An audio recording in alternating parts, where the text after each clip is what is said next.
ഞായറാഴ്ചയായിട്ട് ഞങ്ങളുടെ സ്പെഷ്യൽ കട്ട്ലയാണ് കേട്ടോ. കുറേ നാളായി മീൻ മേടിച്ചിട്ട്, അതുകൊണ്ട് കട്ട്ല മേടിച്ചത്.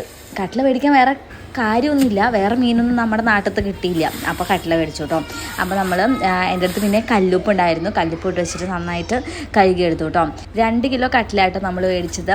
1 കിലോ കട്ട്ലയ്ക്ക് 260 രൂപ എന്തോ ആണ് അവർ പറഞ്ഞത്. നമ്മുടെ നാട്ടിൽ എന്താ റേറ്റ് എനിക്കറിയില്ല.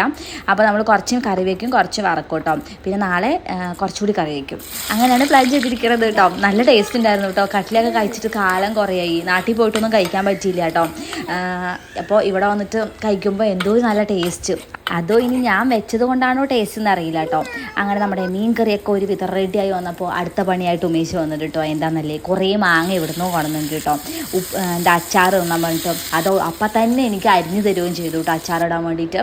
അതുകൊണ്ട് ഞാൻ കുറച്ച് നമ്മൾ ഉപ്പൊക്കെ തിരുമ്മിയിട്ട് അങ്ങനെ വെച്ചു. എന്നിട്ട് രാത്രി ആയിട്ടോ അച്ചാർ ഉണ്ടാക്കിയത്. നല്ല ടേസ്റ്റ് ഉണ്ടായിരുന്നു കേട്ടോ അച്ചാർ.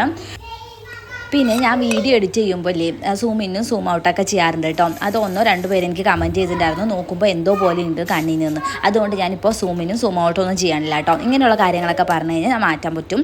ഈ ടോ ഒന്നും എനിക്ക് മാറ്റാൻ പറ്റില്ല കേട്ടോ. അത് ഇഷ്ടമില്ലാത്തവരെന്നോട് ക്ഷമിക്കുക. അപ്പോൾ ശരി, ടാറ്റാ.